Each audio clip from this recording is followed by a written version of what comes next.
What's good, YouTube? It's your boy D-Rip. Hey, today we got another special video. Today we're going to be reacting to 10 WWE megastars who couldn't cut a promo to save their life. So we're going to be looking at promo fails basically. We know promos are very important to wrestling because, it makes you want to watch it. Makes you want to buy the ticket. Makes you want to pay for the pay-per-view or premium live event, whatever one you want to call it.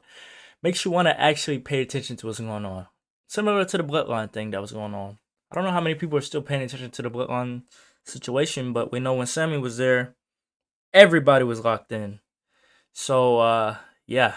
But look, if you got any videos you want me to react to in particular, let me know down below in the comments because we are on the road to 4K subscribers. We're almost there, and I'm hoping to get it before August. So continue to subscribe, continue to show the support. I really appreciate all of y'all, man. I really do. I really do. If y'all got any videos you want me to react to in particular, let me know down below in the comments. Well, without further ado, let's get into this video.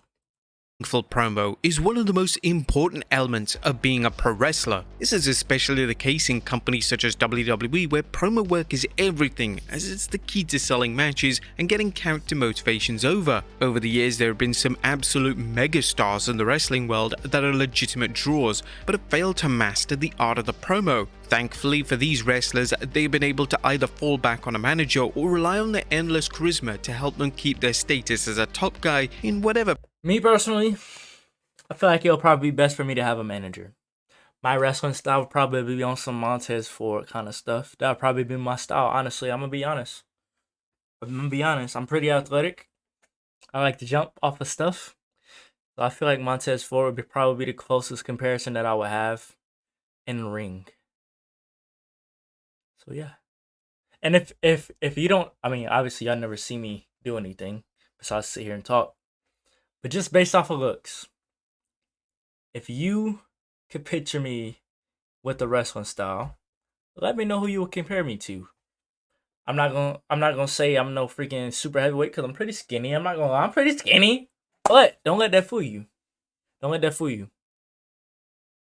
Adam Cole was not the strongest dude. Bryan Danielson's not the strongest dude. Darby Allin definitely ain't the strongest. So I'm just saying, let me know who y'all would think I would fight like in the ring.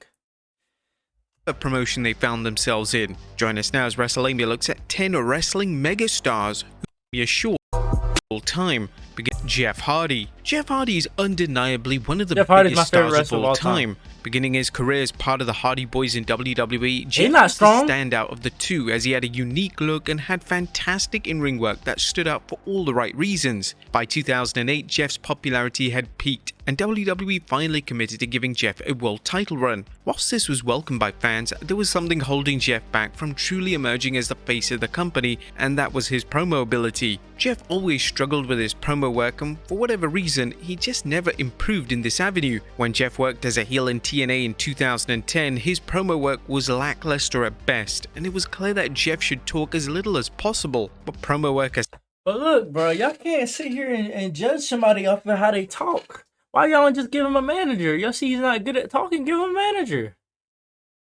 Brock Lesnar wasn't that good at talking. Roman wasn't that good at talking. Roman's a lot better now, but he wasn't good on the mic at all. Y'all could have just gave him a manager. Like what's the issue? Just give him a manager. Everybody's not good at certain things. And if his weakness is talking, give him a manager. Aside, this has never impacted Jeff's ability to draw money or keep his popularity with the overall fan base in whatever company he's been in. Number 9. Lita. For over 2 decades, Lita has taken her place as one of the most influential female talents to ever step foot in a WWE ring. Lita's work was way ahead of her time, as herself, along with other talents such as Trish Stratus, Ivory and Jacqueline, all highlighted that the women in WWE could have excellent matches. And it wasn't all about how someone looked. Even though Lita was tremendous in the ring, one thing that was always struggled to grasp was promos. Whether it was as a heel or a lovable babyface, her promo work simply lacked the conviction needed for a strong promo. This is why some fans rank Trish Stratus above Lita in their personal rankings. Stratus worked endlessly on her promo work, and by the time she eventually retired in 2006, she was able to deliver compelling promos as both a babyface and a heel, and this was ultimately why WWE put so much faith into Stratus to be the face of the women's division. Number 8, Lex Luger. I guess. At one stage, it looked like Lex Luger was going to be the next Hulk Hogan and subsequently become the new face of WWE. This didn't happen for a number of reasons, but one of the reasons that Luger struggled to build a true connection with the fans was his terrible promo work. Luger looked the part and his in-ring work wasn't bad, but whenever he cut a promo, it was awkward and cringeworthy. During Luger's work as a total package in WCW, his promo work was extensively criticized, and it was lucky that Luger had star power and his appearance to fall back on. Number 7, Bobby Lashley. Bobby Lashley's work in recent years has received critical acclaim. Lashley's in-ring work has vastly improved and he's managed to find the right character at the right time. And this ultimately led to Lashley winning the title in 2021 in a well-deserved victory, and Lashley was brilliant as WWE Champion, and his run was exactly what the WWE product needed at the time. Lashley always had what it took to reach the top of WWE, but his promo work has just always missed the mark. When Lashley debuted in the WWE during the Ruthless Aggression era, it was evident that Lashley lacked confidence in this department. Bro, he's nervous. He don't want to talk in front of freaking 1,500 people, 15,000 people, 80,000 people. You don't want to talk in front of all those people, man.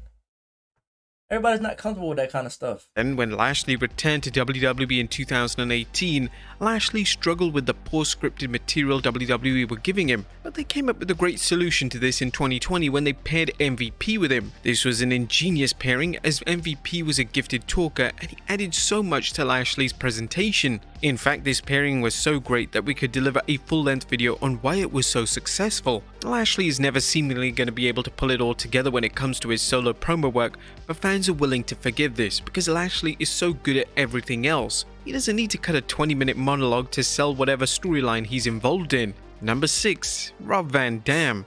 During his time at ECW, all of these people are good.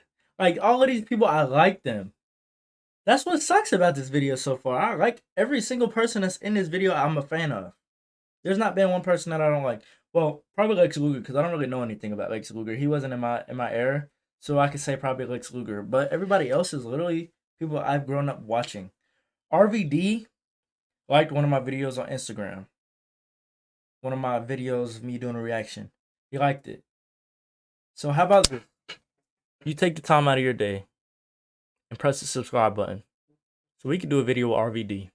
He already knows about me. He knows me. He knows of me. He's seen me before. He literally liked my video. So continue to please show the support and subscribe. Also like the video because you're sitting here listening to me right now.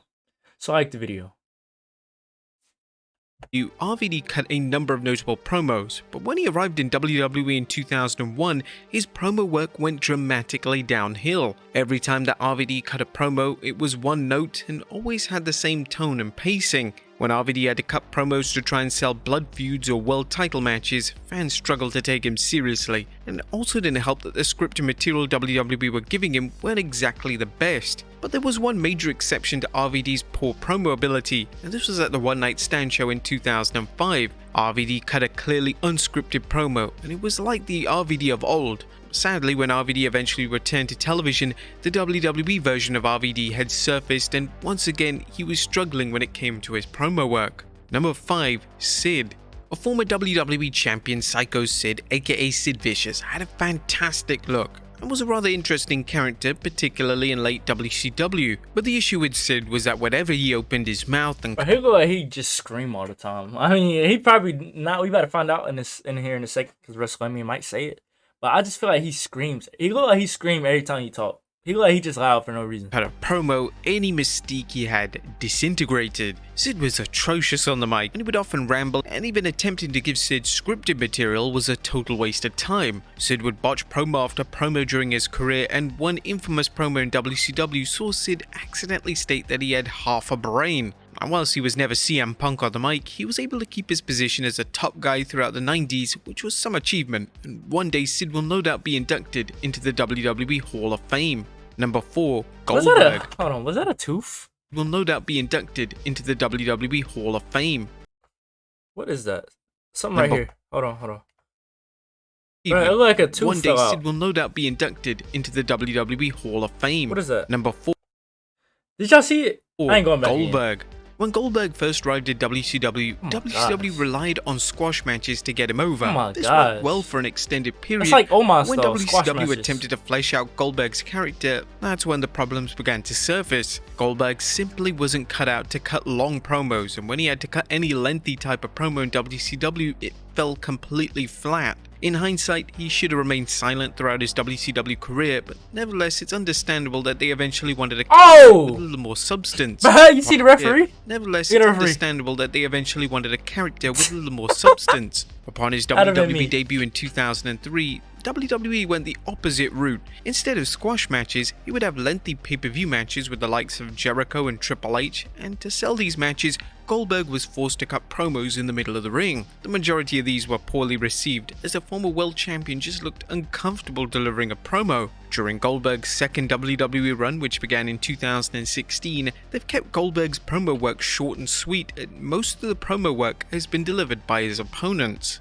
Number 3, Bret Hart. That makes sense. There's simply no argument when it comes to labeling Bret Hart as I one didn't of know the Bret Hart best was in-ring better than Mike. workers of all time. Hart was a superb pro wrestler, and his matches with the likes of Shawn Michaels and Stone Cold Steve Austin are legendary. However, one of the criticisms that was often directed towards Hart during his career was his ability in the promo department. He was never a master at delivering a promo, but that didn't mean he was terrible. It was just that Hart had a monotone, often lackluster way of delivering a babyface promo. Hart's promo work as a heel in '97 was 10 times better. I would even say that Hart's work as a promo guy during this era is underrated. Number 2, Rey Mysterio. 2003 Hall of Famer Rey Mysterio has had an iconic career where he luckily hasn't had to rely on his promo ability. Mysterio has a distinct masked look, and this has been combined with... It seems like today's wrestling, I'm not gonna, well, I ain't gonna say wrestling, because I'm only gonna speak for WWE. They do at least about 4 promos every day or every night on TV. Mondays and Fridays. Do about 4 promos. And they do probably 3 matches. Maybe 4 matches. We don't want to listen to promos all day. And we don't want to look at people talk all day. We're here to watch wrestling. And we're here. You know, if there's a story, cool.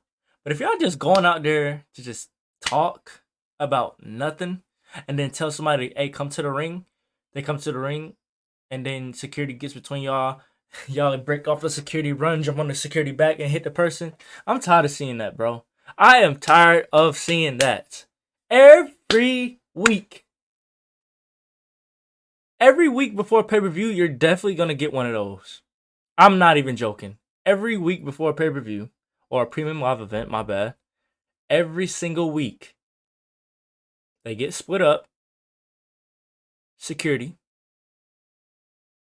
Somebody breaks free off the security, runs to the other person, jumps on the back of security and hits the other person, and then they start fighting again. Then the next person will do the same thing. I am so tired of seeing that. I really am. Like, it's getting old. It's getting old. I've been watching wrestling for my entire life from the time I was a baby. I am tired of seeing that. I think I've seen that more this year and last year than I probably have ever. Like, I'm so tired of it. I don't even know, bro. Like, I'm sick of it, bro. Game-changing, innovative ring work, which has solidified Mysterio as one of the all-time greats. Mysterio has always had a weakness when it comes to his promo ability, and this was present both in WCW and WWE. Bro, he looked like Dominic in this a little bit. In WWE, Mysterio had to adapt and talk way more than he did in WCW, but this was particularly the case when Mysterio became a main eventer in 2006. Mysterio lacked and arguably continues to lack presence when it comes to delivering a promo. Negative criticisms directed at Mysterio's promo work aside, nobody can negate Mysterio's contributions to the world of pro wrestling, and he's going to continue to inspire wrestlers and fans for generations to come. God dang! Number 1. Brock Lesnar. I told y'all Brock wasn't that good on the mic, especially back then. Bruh, I told you this Brock right here was scary. Look what you about to do to Spike. WWE struck gold when they debuted Lesnar in 2002. He was instantly aligned with Paul Heyman, which was a stroke of That could genius, not be me. as Heyman was amazing on the mic and he would do everything in his power to get Lesnar over. Lesnar would end up being one of the biggest Get Teddy Long. Referee Teddy Long. My head's in the way. Referee Teddy Long. stars on the planet, but his individual promo work has often been mocked by fans. When Lesnar branched into his own in late 2002, it became clear that Lesnar wasn't exactly the best when it came to delivering a promo. He would often look rattled when cutting a live promo, and he often botched certain lines. But upon his return to the company in 2012, he would eventually be once again joined by Paul Heyman, which was a smart move as Lesnar was notoriously struggling to deliver WWE's heavily scripted material. That's why I would have a it, manager. folks. That's why I would have a manager myself. I don't blame Brock at all. I would have a manager too. But look, if you got any other videos you want me to react to in particular, let me know down below in the comments. I'm gonna let y'all know, man, I am exhausted and I'm very tired, bro. So I apologize if I did blink a little slow in this video. Yeah. If you got any other videos you want me to react to in particular, let me know down below in the comments. But hey, without further ado, like this video, subscribe if you're new. It's your boy D-Red, man. I'm out.